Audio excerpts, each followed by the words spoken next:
जय भवानी जय शिवराय. छत्रपती शिवाजी महाराज, राष्ट्रमाता राजमाता जिजाऊ माँसाहेब आणि पवार घराण्यातली महाराजा राजा भोज यांना मुजरा करून मी व्याख्याता प्राचार्य दादासाहेब कोरेकर पवार आज पवार घराण्याची एक पराक्रमी सरदार घराणं जे पानसंबळ नावाने प्रसिद्ध झालं, या घराण्याची माहिती आपल्यापुढे सादर करणार आहे. धार पवार घराणं हे 1305 नंतर अल्लाउद्दीन खिलजीच्या स्वारीनंतर धारमधलं राज्य उद्ध्वस्त झाल्यानंतर महाराष्ट्रामध्ये, मध्य भारतामध्ये याच्या अनेक शाखा विखुरल्या गेल्या आणि आपली संस्कृती जपण्यासाठी हे घराणं वेगवेगळ्या ठिकाणी जाऊन स्थायिक झालं. त्यातलं पुढे महाराष्ट्रामध्ये स्वराज्य स्थापन झाल्यानंतर छत्रपती शिवाजी महाराजांच्या काळामध्ये अनेक पवार घराणी हे स्वराज्यामध्ये सामील झाली. त्यापैकी एक सरदार पानसंबळ हे घराणं, अर्थात छत्रपती शिवाजी महाराजांनी स्वराज्य स्थापन करण्यापूर्वी हे घराणं महाराष्ट्रात येऊन स्थायिक झालेलं होतं.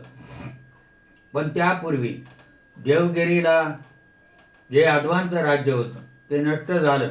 पुढे यवनी सत्ता आणि निजामशाही स्थापन झाली आणि त्या काळामध्ये लखोजी जाधवराव आणि शहाजीराजे आणि त्यांचे वडील हे दोन्ही घराणी त्या निजामशाहीमध्ये कार्यरत होती. आणि याच वेळेला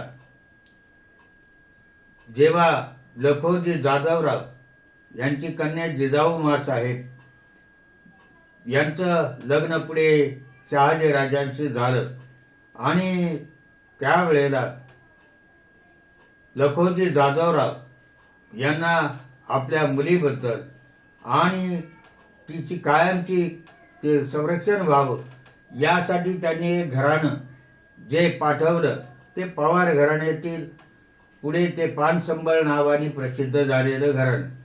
अर्थात पवार घराण्याच्या कर्तृत्वामुळे त्यांना अनेक असे किताब मिळाले आणि ते अनेक नावांनी प्रसिद्ध झालं.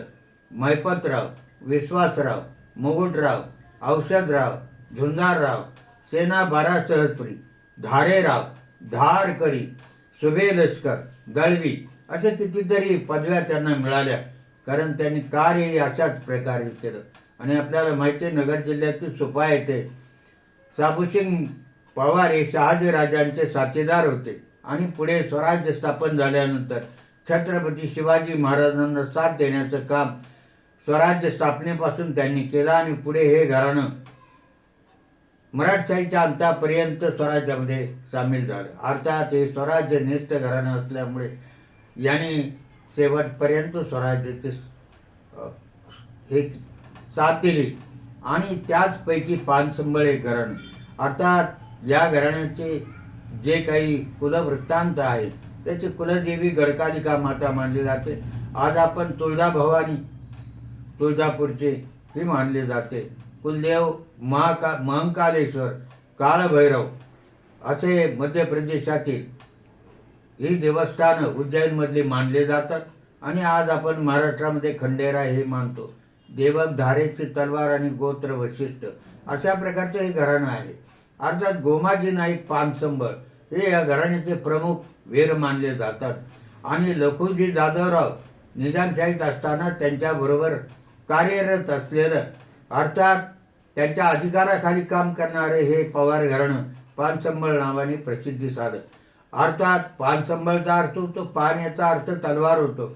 तलवारबाजीत पटाईत असलेलं हे घराणं म्हणून पानसंबळ या नावानं पुढे प्रसिद्ध झालं. अर्थात जेव्हा जिजाऊ आणि शहाजीराजे यांनी निजामशाही सोडल्या आणि आदिलशाहीकडे जात असताना जिजाऊ माँसाहेब गरोदर होत्या आणि त्याच वेळेला त्यांना शिवनेरी किल्ल्यात ठेवलेलं होतं. या शिवनेरी किल्ल्याचे किल्लेदार होते विजयराज विश्वासराव पवार. हे पवार घराणं नेहमीच भोसले घराण्याच्या बरोबर असायचं आणि अशा प्रकारे विजयराज विश्वासराव पवार हे शहाजीराजांचे व्याही होते. म्हणजे शहाजीराजांचे थोरले पुत्र संभाजीराजे यांचे ते सासरे होते. जिजाऊ गरोदर होत्या.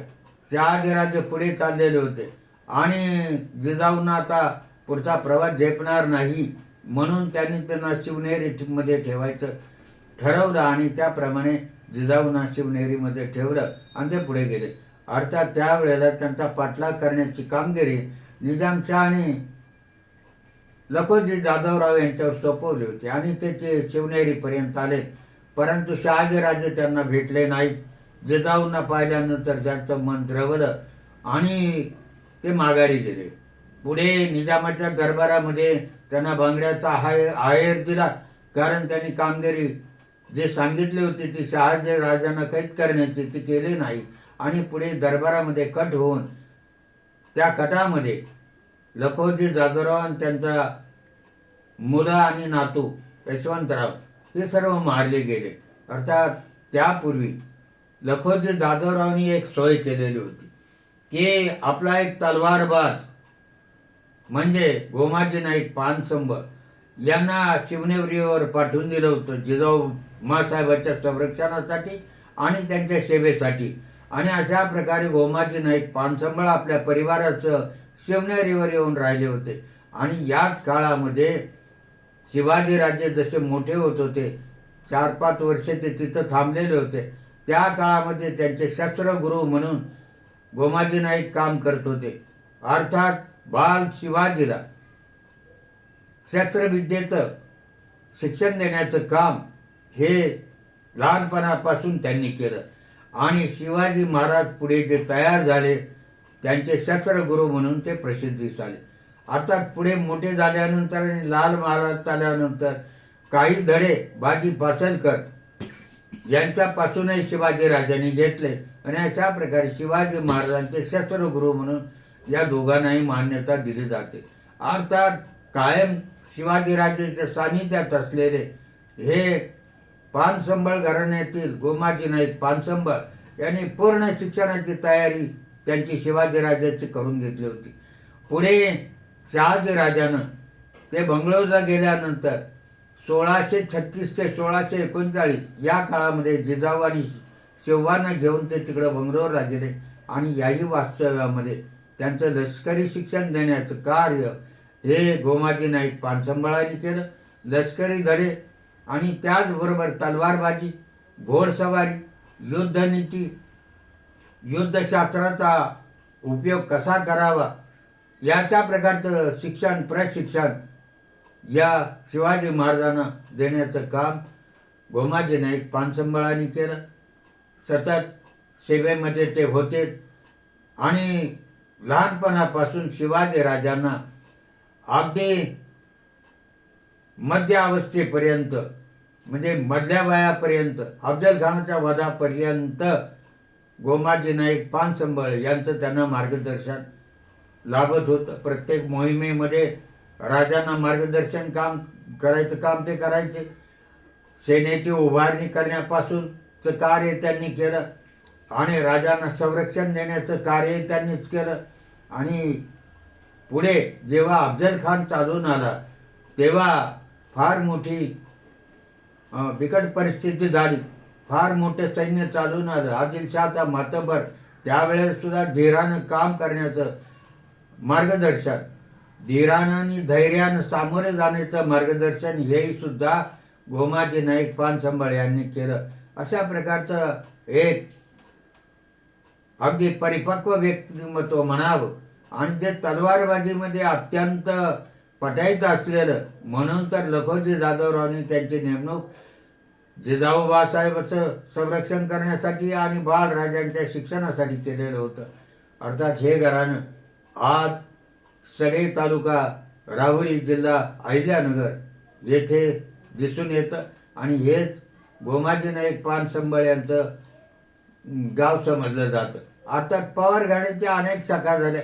जसं सुप्याला पवार घराणं आलं, कोकणामध्ये पवार घराणं आलं, पश्चिम महाराष्ट्रामध्ये गेलं, मध्य महाराष्ट्रात आलं आणि हे घराणं आज आपल्याला वैनगंगा क्षेत्रातही स्थिरावलेलं दिसतं. वर्धा, वैनगंगा, नागपूर वगैरे भागातही पवार मंडळी वेगवेगळ्या आडनावाने आज प्रसिद्ध आहेत. पवारांच्या आडनावं अनेक प्रकारे गावावरून, काही कामावरून, काही पराक्रमावरून आणि त्यांना मिळालेल्या किताबावरून.